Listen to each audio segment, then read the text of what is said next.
Karen Lynn, welcome to the Rocky Mountain Writer Podcast. Hi, Mark. Thanks for inviting me. Absolutely. Thanks for reaching out, actually, and with a great idea to talk about and have a discussion about working with literary agents, which you've had a fair amount of experience doing and managing. So we are going to get into that, and I think it's a great topic. But first, let's just set the scene a little bit. Those who've been around RMFW know you've been around for quite a while, and a quick glance at your website, and anybody is quickly going to realize that you have, worked in so many different genres, from poetry to screenplay to fiction to nonfiction, so many different aspects. Let's just start out with a little bit of background from you. When did you start writing?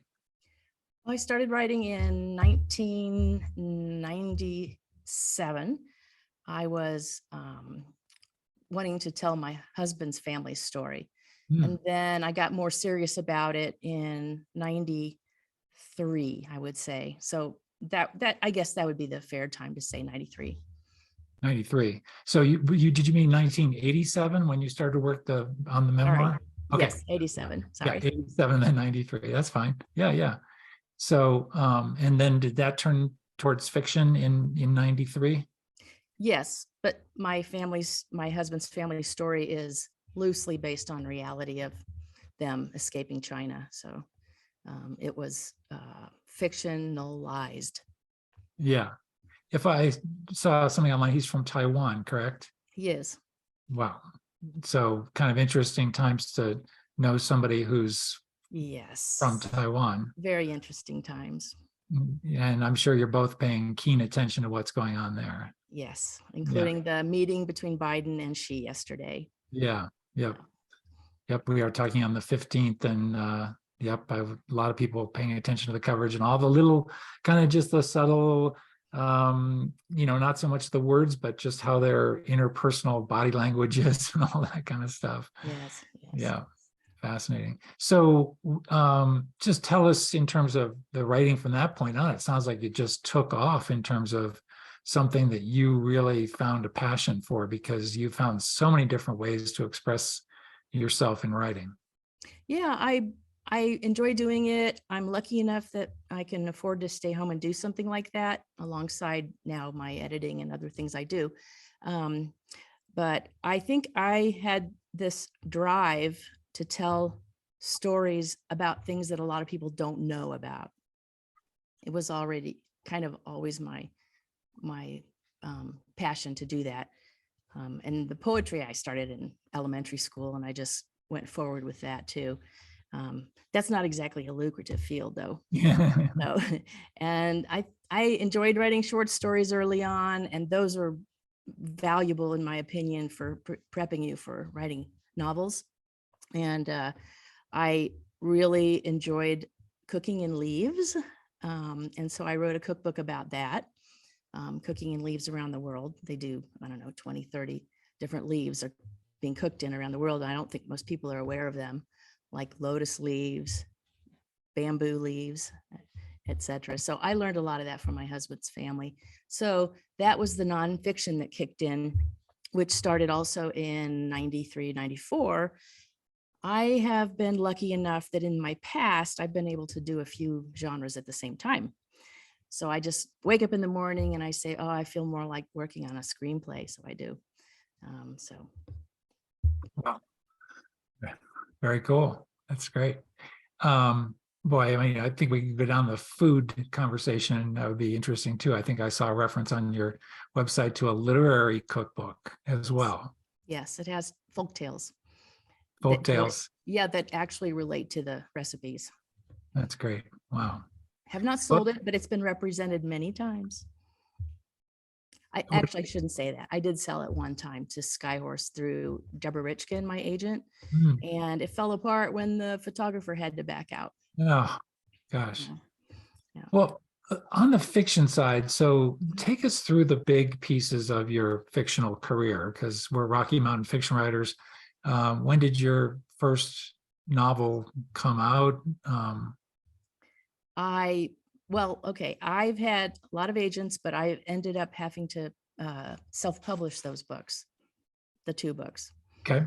So 2020, Yeah. during the pandemic, Wow. everybody had time to stay home and including me. So I had already finished the books. I'd already had um, the kind of feedback that was valuable because I've always been a member of at least one critique group. And I decided that it was time. I wasn't going to wait around any longer for traditional sale. So I self-published them. Yeah. And what's that title? Well, there's 2. Okay. The first one was about my husband's Oh, family's escape from China, and it's American Moon, a Chinese immigrant story. that's That's what it great. looks like. But this one is, unfortunately, it's only available in ebook on Amazon. So Mhm. I would love to pay my designer again to design the book and get it up on Amazon as a paperback, but it's kind of expensive Yeah. Yeah. to do a good job. And then the Right. second one is called Mushu Mac and Cheese. And this one is about a woman who has a reality show being filmed in her home when at the same time, her son's getting ready to go to the prom.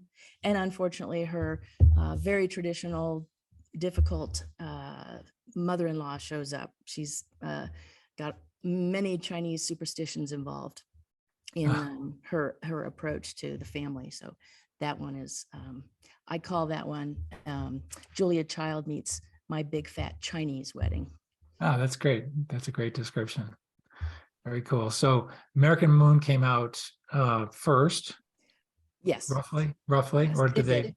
No, come it out? did, like a few months apart. Oh, okay. All right.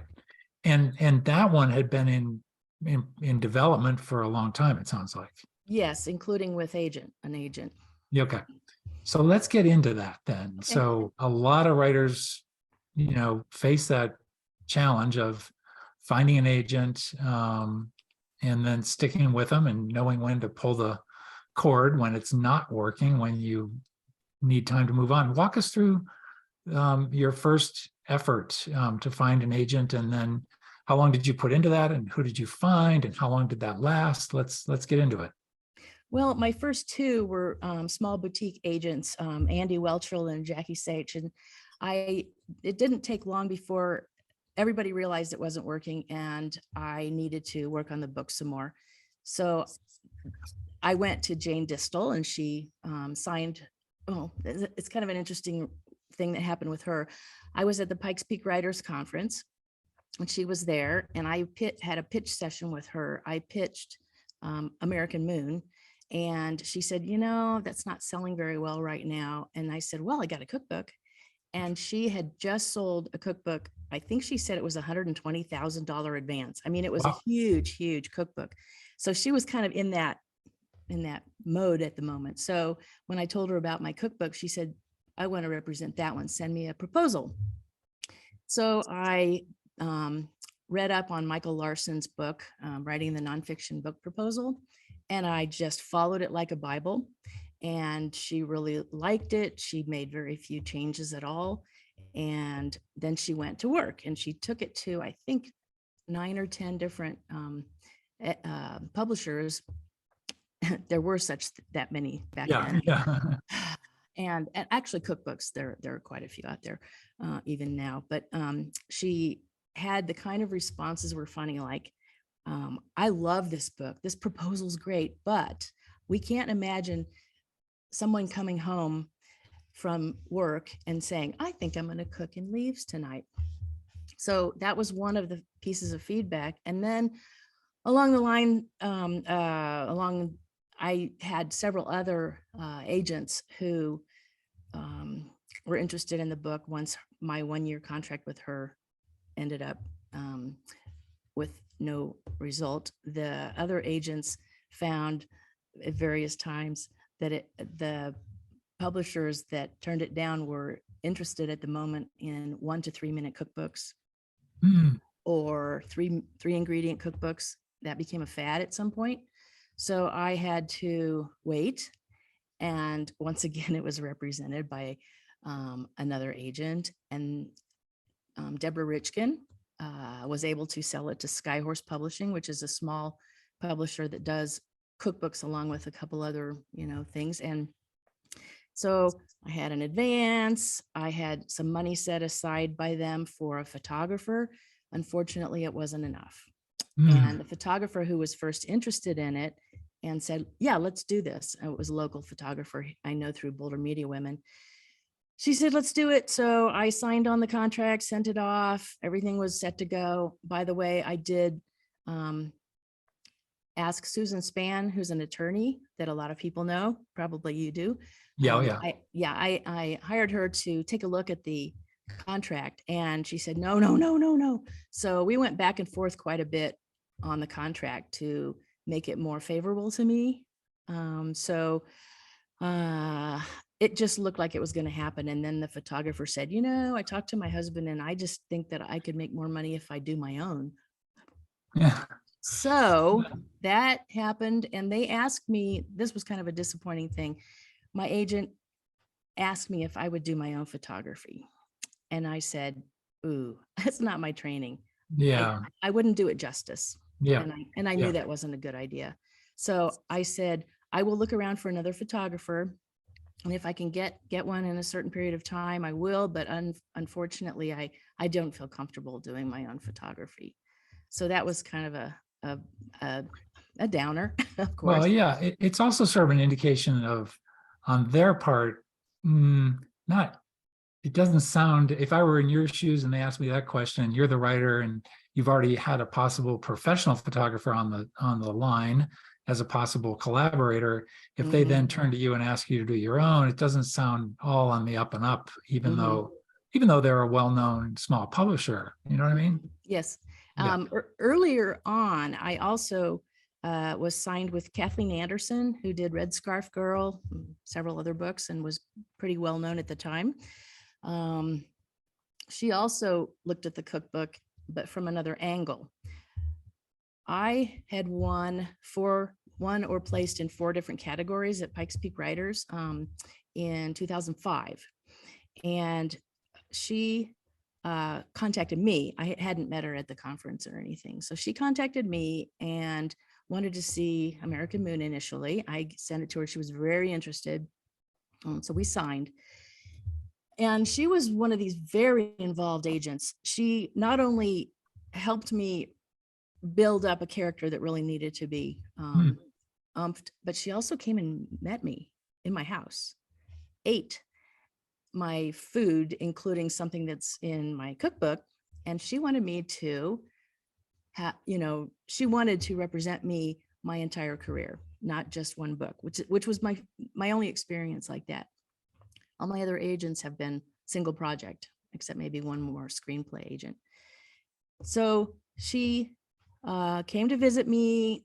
She said, I really want to represent the cookbook. And in the meantime, Lily Garamani and I were working on the cookbook a little bit. She's pretty well known. She's in Full Circle is the agency. Okay. I'd also met her at a conference. So she and I were kind of going back and forth. And unfortunately, Lily and I had a different vision for the book. She thought I should write it with health in mind. And it doesn't fit the type of book it is. I was writing something that was using traditional recipes that included things like lard, which is not healthy, or at least most people don't think of it as healthy. Right. No. So between her having a different vision for the book and Kathleen pushing me to allow her to represent all my work, I ended up pulling it from Lily. We hadn't contracted yet, but I ended up saying, Lily, Kathleen wants to represent the book, and her vision is similar to mine. And that was really an uncomfortable thing that Kathleen requested. So, and a lesson learned for me, because Kathleen did not have any connections in the cookbook world. So I highly recommend getting agents who are connected with the proper editors. Right. Wow. So Kathleen put my American Moon on auction. Another lesson learned. She didn't tease it first. Nobody had read it before she put it up for auction. So what happened is she pitched it, I found out later, as a book like Amy Tan's, and my style is nothing like Amy Oh boy. Tan's. Oh boy. So I think it's a good idea to make sure that your agents have the same vision of your work in terms of selling it, as you think is appropriate. Well, and my understanding of how the auction system works is you need to have at least one interested editor who wants to buy it, and then you put it up for auction. Or maybe you have two that are interested, and then you put it up for auction and bring in other people who then quickly say, oh, this sounds like a hot book, and many other editors suddenly read it, and maybe you have 4 or 5 editors Yep. competing against each other. Well, I did have a couple people that I passed their names to who were interested in it from the pitch, but I don't think that was enough. I think I agree with you. They should, at least 1 or 2 of them should have actually read the book and been interested. So Right. The dream is for an author to go to auction. I had the dream, but didn't work out. Roughly how long ago was that? 2007 is when it went up for auction. So it's been a while. Yeah. Wow. And then when did you break up with her? How did that go about? Well, we contracted in 2005, and after what happened with the book, I gave her one more book, and she said, well, I think this needs a lot of work. And she wanted to pass me to an editor friend of hers. And that made me kind of uncomfortable because AAR rules say don't do that. It seems like a conflict of interest, like you're passing to your friend. And so I was uncomfortable enough about it that I suggested maybe it was time for me to move on. And I did. So was she disappointed to be fired by you? Yes. It's a tough thing to do. It's a tough thing to do. I was very uncomfortable doing it. Because she'd been so great. I mean, really, I can't say enough about her. I don't know if she's still doing it anymore, but she was really good. I think this is one of the toughest things that somebody who has not yet had an agent, they don't understand. You might get an agent, but they might not be doing everything you want them to do or how they go about their business, but you've already signed on. And then the process of breaking up, you feel like, well, I've got an agent. It's kind of cool to be able to say I'm represented by somebody. It might lead to something. It's going to be a lot less stress on me if I don't have to go through the process of letting them know that this relationship isn't working. Maybe I should just hang in there. And it's a tough thing to do. Yeah, I think what convinced me is I took what was happening to a critique group.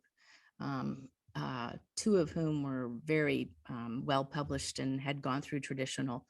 And they said they also would have felt uncomfortable with the same situation. So that helped me make that decision. Sometimes I regret it. I mean, I had other people since then, but I don't know, mixed emotions about it. So you've had other representation since then?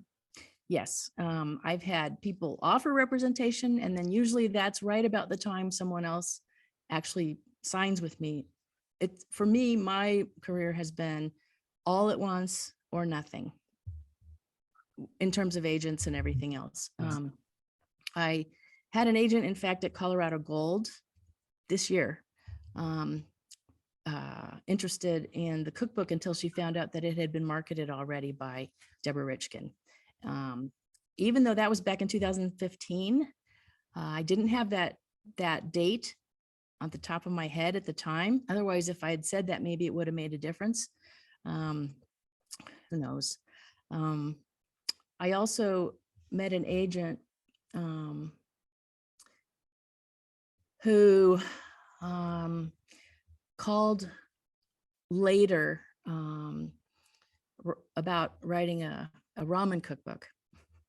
I had told her about another instance that I had a kind of a scary situation with an agent one time. And she knew that I wrote a lot of food stuff. So she called me when she had this opportunity. She said, "You want to write a ramen cookbook?" So I took it to my husband and I said, if I write this ramen cookbook, it would be fusion, which I don't tend to like fusion food. It would have to be fusion, and I'd have to test cook with ramen constantly for a while. And he and I both came to the conclusion that didn't sound very good. Yeah. So I let that one go past. So anyway, that was an interesting one that happened where I didn't sign with anybody. She was just bringing it to me, which I thought was very nice. Yeah. So in all, you've had how many different agents? 9, 4 of them for screenplays. Okay. And I have a nightmare I'd love to tell you, but I can't give a name. That's okay. Can Okay, you walk us through the basics? Yes. It's a cautionary tale. Okay, so I had an editor, one of my freelance editing clients came to me with an opportunity that was once in a lifetime opportunity to do a ghostwriting memoir with a celebrity.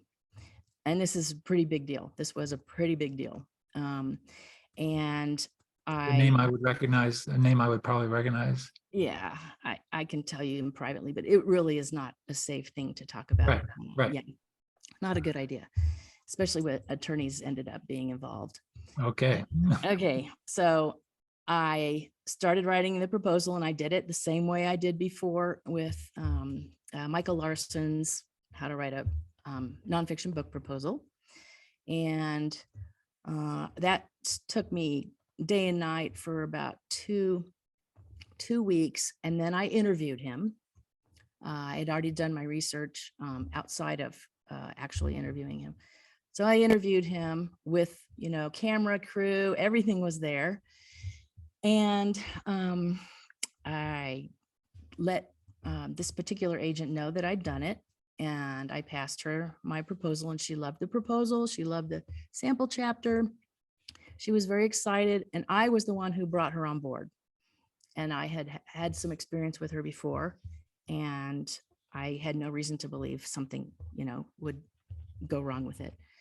And she was upset with me that I had traveled to interview this person. And it kind of surprised me. That seemed like a kind of an important piece of it, is to have a one-on-one and be able to ask him questions and understand his answers. So little did I know, until he told me, behind my back, even though she represented me, she also became his agent, and she was pushing him to leave me and use her ghostwriter, who she has as a longtime client. I know, it's unbelievable. So, and he said the same thing. He just said, she has contacts and she thinks she can get me more money if you're not the ghostwriter, but this other person. So I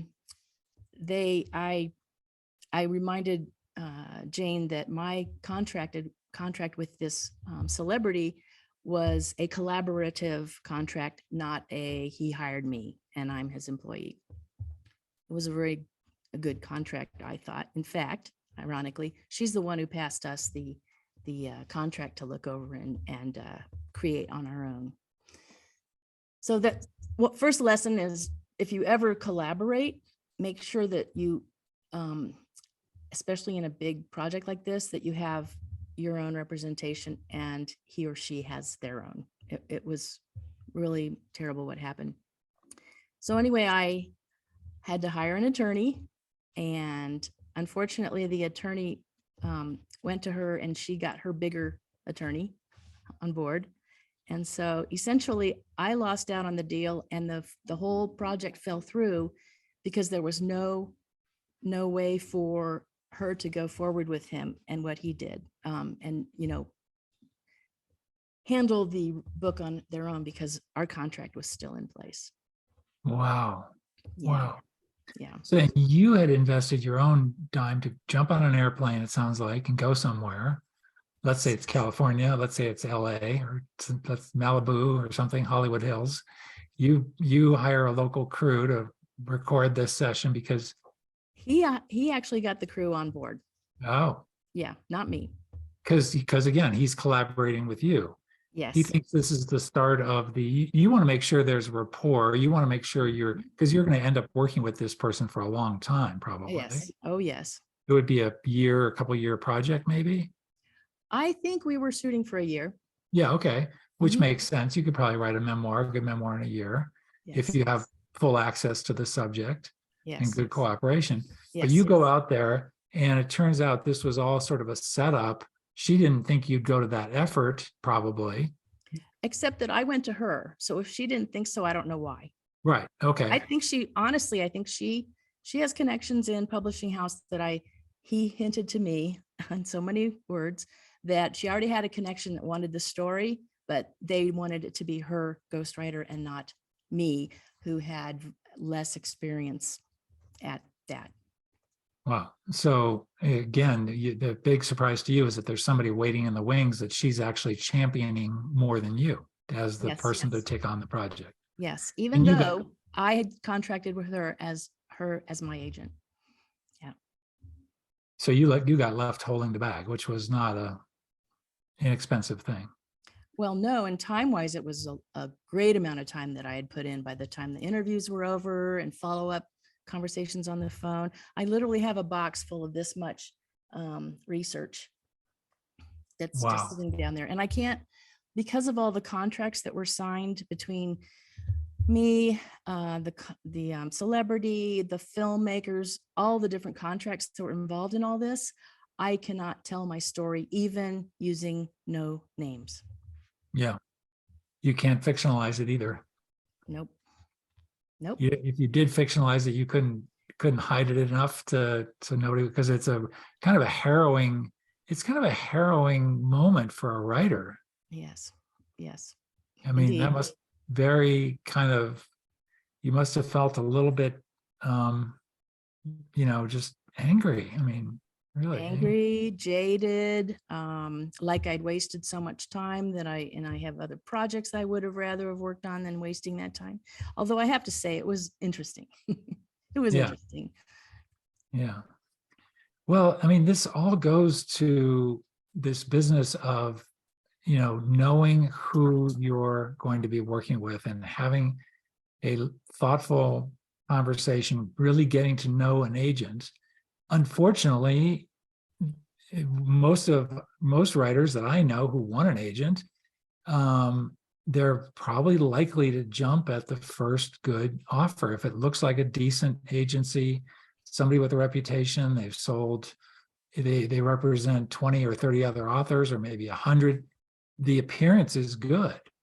But there's a tendency to kind of skip that due diligence, that vetting step. Mm-hmm. Do you think? I'd worked with this person before as an agent, and I had no reason to believe this would happen again. And this person does interviews frequently and almost always mentions integrity and honesty being important. I so wanted to go to the water cooler. I wanted to, go to, Predators and Editors is gone now, but there are places you can go in forums to expose people, but I can't with her attorneys.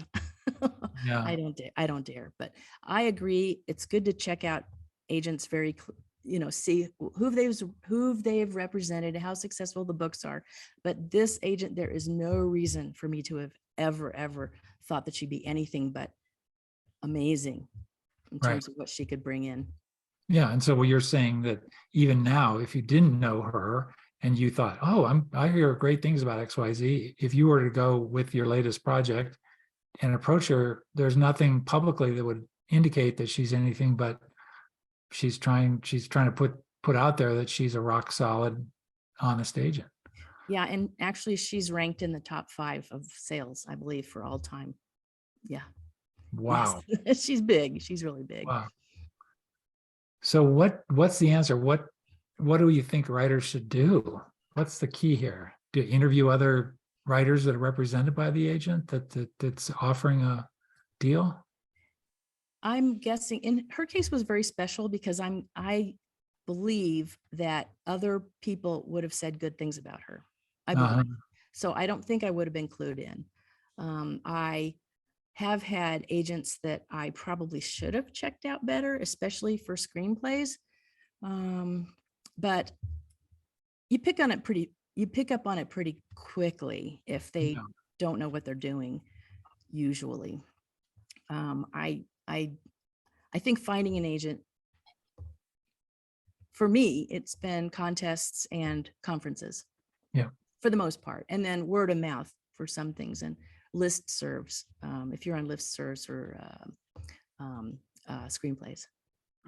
You won the Colorado Gold Nugget, the Colorado Gold Writing Contest one year. Didn't you? In one of the years that led up to the conference where they award. Yes. Yeah, you did. Okay. Yes. And how long ago was that? Oh God, uh, that's a good question. Because that usually leads to a conversation with an editor or an agent that then, Yes. did anything good come of that? Every time I've won and often even placed in contests, especially Pikes Peak, I've had interest in offers. That's why I think I've had quite a few agents. Yeah. So I highly recommend that people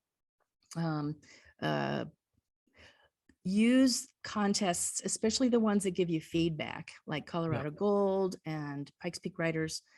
They both give good feedback. I think doing that is well worth it. And conferences, even though they can be expensive, it's also well worth putting your time in and doing the pitches. That's In great. fact, I wanted to tell you about, because this is relevant to RMFW. This past Colorado Gold Conference, I met with Hadley Ramsey. Mm-hmm. Yeah, very She was a nice. guest here. She was a guest here on the podcast. Oh, was she really? Yeah. Oh, Mhm. I'll have to Yeah. go look that up. Yeah. So I read to her, or she read one paragraph that's the pitch for my next book. And she was really, really, really excited because she looks for books that are going to be popular internationally, as well as adaptations for screenplays. Yes. Yep, that's her thing. Yep. Yeah. And I let her know that I write screenplays too. Anyway, so she was very excited, and I had my folder with me. This is a recommendation also. I always take with me to a pitch a folder with several things in it: a one paragraph pitch, a 1-page synopsis, and then a little bit longer synopsis, maybe 2 or 3 pages, and then a small sample of, like the first few pages of the book. And I do not think it's mandatory to sit there and have a memorized log line. I think that's overrated. She was perfectly happy just to read that one paragraph. She didn't say, well, let's hear it from your own mouth. Right. She liked it. She wanted it. So I gave it to her and she said, "Ooh, give me more." I gave her more. She read, "Oh, give me more." So basically what it came down to is I didn't get her business card. I didn't do anything like that. She said she was going to call me or contact me. And I was like, okay, sounds good. So I'm still waiting. So that may be, pie in the sky dream, but she has all my work with my email address. And if she gets around to it and is still interested, I'm hoping she'll contact me. Very nice lady. Yeah, she's very nice. And the podcast chat with her was really interesting. Mhm. Personally, if I were in your shoes, I'd probably, given that it's mid-November now and it's been a couple months, I'd probably drop her a line, but Yeah. that's I'm working on the project a little more though. yeah. Well, there's that. Maybe Yeah. just letting her know or something. I mean, Yeah. yeah, I don't know.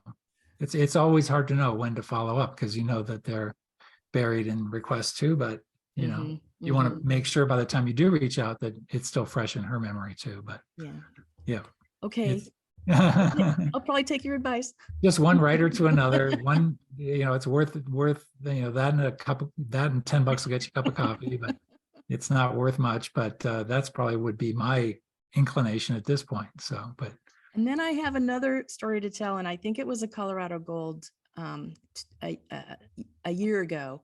I was chatting with an agent during a pitch. I try to keep them very informal. I don't pitch maybe like they suggest. I I listen a lot.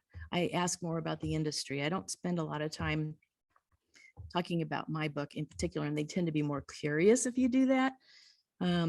But she told me that once you've self-published, if you don't have wonderful sales, you've kind of cooked your goose for future books going traditional. So consider that when you're about to publish, self-publish. And there's another conundrum, because you hear that, what you just said, you hear that for sure, but there are also examples out there of people who self-publish and do extremely well and then go traditional because they have the numbers. So yeah, well, yeah, Howard. yeah, But the thing is, they have to sell really well. yeah, And to sell really well, often you have to get some marketing and put a little bit of money and figure out how to do that. And I think it's really hard self-published to sell big time. yeah. Well, as we kind of wrap up here, what are your thoughts at this point in terms of, you've self-published these 2 books, one a fictionalized version of your husband's journey, correct? And then this other novel that sounds absolutely fascinating. What are your thoughts going forward? Would you entertain an agent who comes along? If Hadley does reach out at this point, would you sign up and away we go for this new project?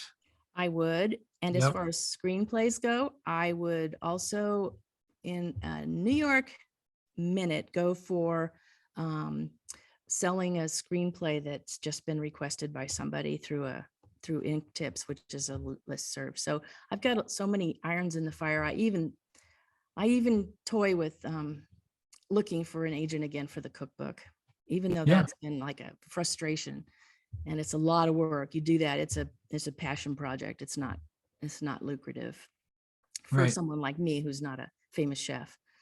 But so if opportunities came down the pike, I would grab it, and I might contact her, but I do want to finish up getting it more polished. Yeah. Boy, it's always so hard to kind of know exactly the right path. But it does kind of, at least for me, I mean, I'm represented, I'm very happily represented at this point, but I've had my own agents ups and downs. But it just, for me, and I think I hear it from you, it does feel good to have somebody out there in your corner who knows the business and is trying to find you the best place to publish your work. And that feels good. And it's traditional. It sort of is I don't know, it just feels like you have somebody in your corner, I guess is the best way to say it. Yes. And even though I know traditional publishers aren't putting as much money into marketing for mid-list authors, I think they still, I mean, just getting access to bookstores is probably worth it. Yeah. Interesting. Wow. What a journey, Karen. Yeah. So when I write my memoir, Cautionary Tales of a Writer. Yeah. And the one chapter that you can't write will be all just blank pages because you just say, well, sorry, I can't mention this. Redact. Wow. Any regrets? No. Yeah. Nope. Yeah. That's great. Even despite all the ups and downs, that's a great thing to be able to say. Yep. No regrets. Yeah. Well, final question, just wrapping up here, we always like to pass it along, pay it forward, so to speak, to recommend a book or a writer, somebody you think more folks should be paying attention to. So now's your chance. I like, at the moment, Julie Kayworth's work. She's a local, and she's writing, I've read the whole thing, but it's not published yet. It's called Unlocked, but she has a whole series with Alex Plumtree mystery series. That's a biblio mystery series. Every single one of the books has something to do with missing documents, books that are, creating chaos in the world one way or the other. So she's doing a lot of interesting mysteries in that regard. And you would probably love it since your parents were both librarians. Yeah. Look her up. Julie Kayworth, Kawert. I was just about to ask you how to spell her name. That's great.